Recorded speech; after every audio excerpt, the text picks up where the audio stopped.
Meaning of docent. Docent.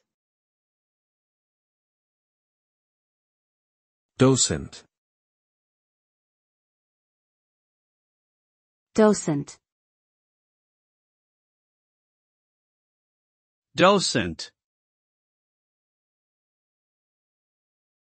The word docent refers to a person who acts as a guide or lecturer, typically at a museum or other cultural institution. The role of a docent is to educate and engage visitors by providing information about the exhibits and answering any questions they may have. Docents often have specialized knowledge in a particular area, such as art, history, or science, and are trained to convey that knowledge in an engaging and accessible way.